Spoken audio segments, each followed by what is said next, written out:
Je me fierai pas à personne dans la vie, moi. Je pense que j'ai bien fini de rêver. Je vais regarder faire pendant un bout, là. Pasteur, c'est mon tour. Tenez-vous bien, ça va donner un crisse de grand coup.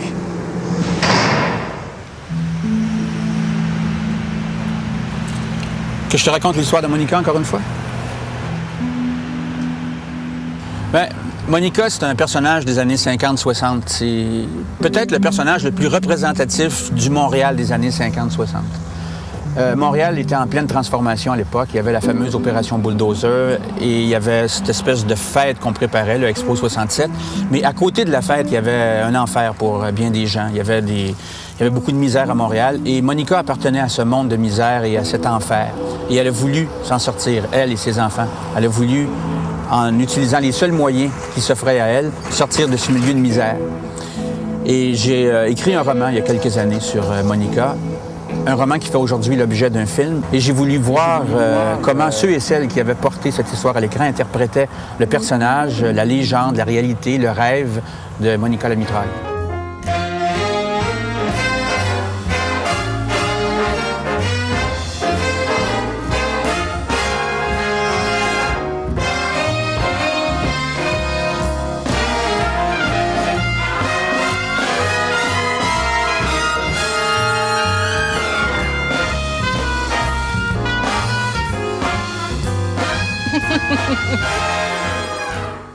Luc, toi et moi, ce qu'on cherchait au fond, c'est comprendre qui était Monica. Même si elle avait été élevée dans l'incubateur de criminels, c'était pas une criminelle à 22 ans, mais elle avait peut-être fait un peu de prostitution, mais elle avait baigné dans ce monde-là, mais de là à prendre un gun, à monter dans une auto, à aller faire des banques. Alors, moi, j'ai cherché à comprendre ce qui l'avait poussé à faire ça, ce qui l'avait entraîné à faire ça, ce qui lui avait donné la force de faire ça, parce que ça prend une force terrible, tu sais. Moi, j'irais plus loin en disant que j'ai essayé de comprendre les Monica de cet endroit-là, du Red Light, du Montréal de ces années-là. Parce que Monica, bon, quand on fouille un peu, Monica, c'était ça aussi avant tout. C'était l'ordre de la rue aussi. C'est un enfant issu de la rue. Je me souviens, moi, il y a un policier qui avait déclaré à l'époque, je pense que c'était un dénommé Delvecchio, qui avait dit ces enfants-là, dans le Red Light, il n'y avait pas de cour en arrière des maisons. Il y avait des semblants de ruelles, mais quand tu jouais dans la rue, sur le trottoir. Et sur le trottoir, bien, quand tu jouais avec des petites voitures, les prostituées étaient là, les criminels étaient là. C'est ça que j'ai dit. Bon, puis le gars que tu voyais arriver, qui était probablement un expert, un gars d'hold-up, il arrivait avec son gros char convertible, il était bien habillé, puis pour lui, ton modèle, c'était ça. C'était surtout pas quelqu'un que tu voyais à la télé, il n'y avait pas de télé. Le Montréal des années 50-60, personne ne semble se souvenir de ce que ça avait l'air. Et Dieu sait que c'était un endroit, d'ailleurs dans ton livre c'est très très bien exprimé, c'est un endroit assez rock'n'roll, merci.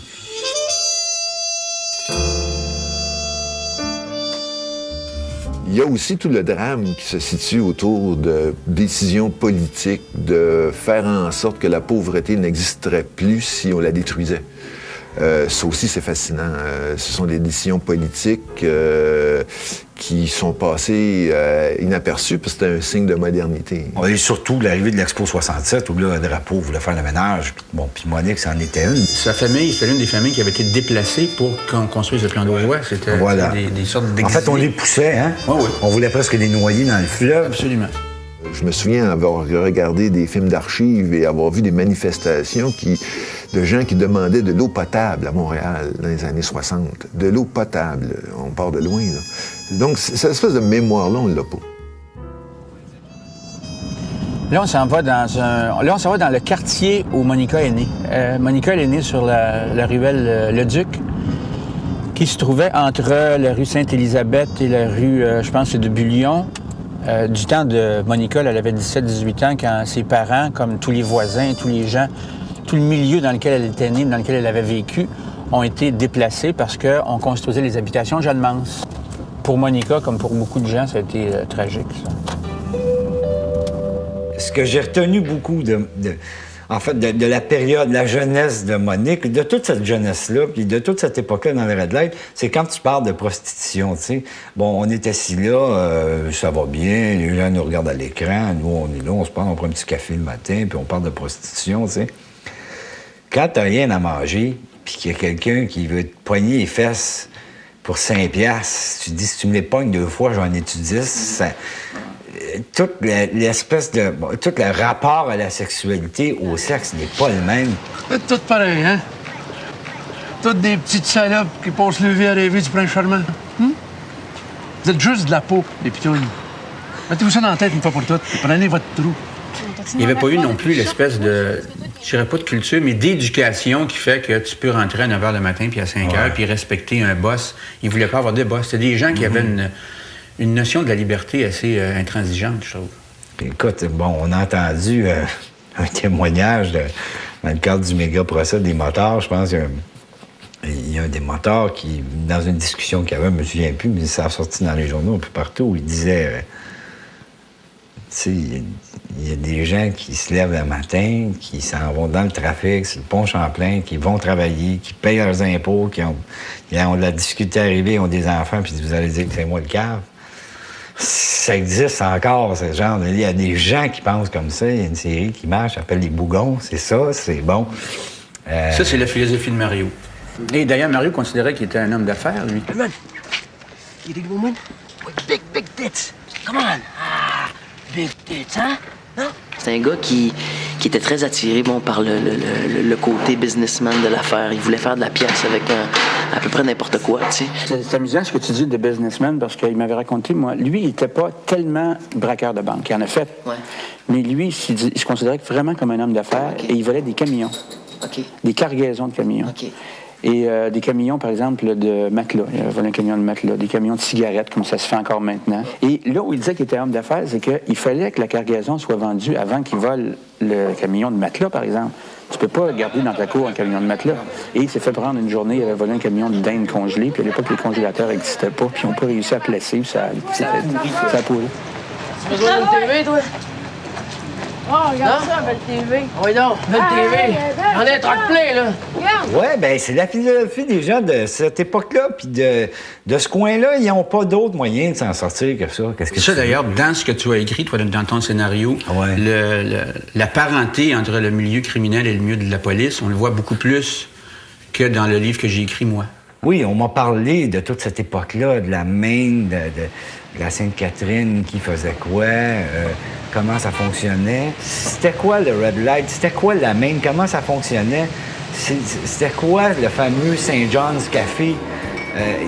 Les braqueurs de banque se tenaient là. Quand tu es un braqueur de banque à Montréal, t'allais au St. John. Tu t'assoyais, puis tout le monde qui était là, c'était des braqueurs de banque. Tu parlais pas de tes jobs, tu parlais pas de rien. Tu le savais, t'avais pas besoin de te poser la question. Tu voulais faire un coup, Chose était assis là dans le coin, t'allais le voir, tu parlais, pop, t'arrangeais quelque chose, paf, on partait, on faisait un coup, puis c'était ça. Hey, Laurent? Normand Tassé m'a dit que tu te cherchais quelqu'un, c'est une job. Peut-être un petit blowjob, là, mais... Hey, comment niaise-moi pas, faut que je travaille.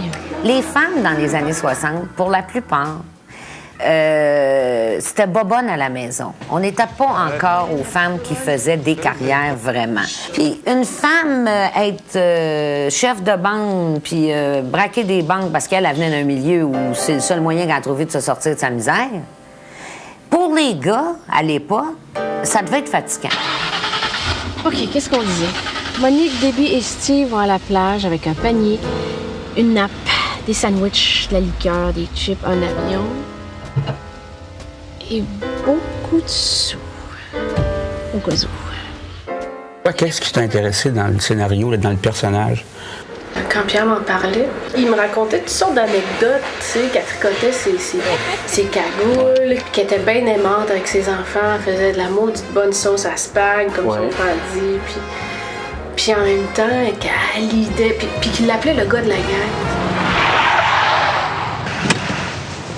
Voyez vos cagoules, on rentre ici. Wow! Femme-là, mon Bob, c'est tout un homme.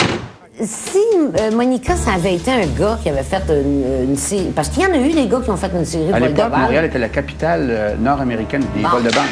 Alors, on n'a pas retenu un gars pour en parler puis au point que ça en devienne une légende. C'est devenu une légende c'est parce que c'était une fille. Puis c'est une fille qui était un petit peu... Ben, en avant de son temps, pas parce qu'elle était criminelle, mais parce qu'elle s'imposait dans un milieu d'hommes. C'est ça que je veux dire. Et ça m'a fascinée.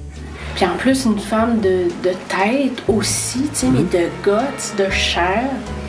Fait que c'est tout ça. C'est un espèce de maelstrom de force, de passion, de sensibilité. C'est comme ça que je l'imagine, là, tu sais. Donc, tu es heureuse là-dedans, tu dans la peau avec ta petite toit. Oui, moi, je me sens bien. Mais c'est à toi ou c'est à elle? C'est à elle. Là, t'es toute elle, là, toi, la montre, tout. Oui, sauf ça, c'est moi. C'est la chaleur. Système Amérique, on aime beaucoup produire des histoires sur des femmes de cœur et de tête parce que c'est pas quelque chose qui se fait nécessairement beaucoup au Québec. Il y a beaucoup de beaux rôles masculins, mais c'est moins vrai pour les femmes. Est-ce que Monica, c'était le personnage le plus féminin que tu as eu à manipuler ou à manier? Oui.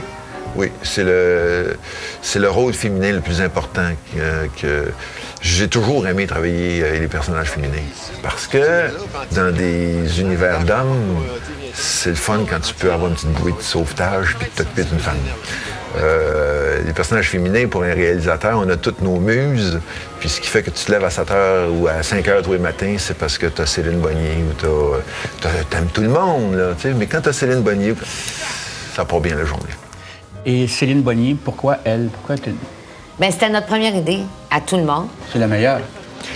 Céline, c'est une Formule 1. C'est de la haute performance, un peu plus à droite, un peu plus à gauche, un peu moins, un peu plus.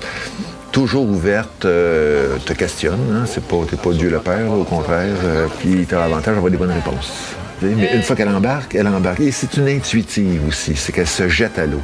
Il y a des séquences où on se regarde avant de tourner, puis qu'est-ce que tu vas faire, je le sais pas. Comment je devrais le faire, je le sais pas.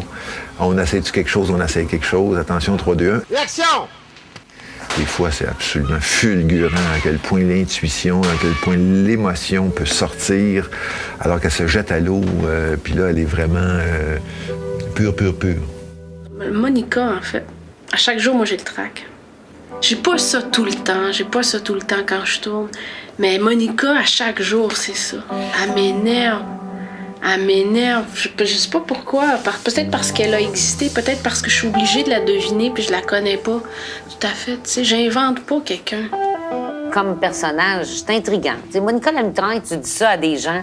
Bon, c'est étonnant, comme tout le monde dit l'avoir connue. Moi, j'en reviens pas depuis qu'on fait ce projet-là. On dit Monica la mitraille. Il y a toujours quelqu'un qui dit « Ah, moi, je l'ai connue, ma mère l'a connue, mon oncle l'a connue. » Et on a un voisin qui l'a connue.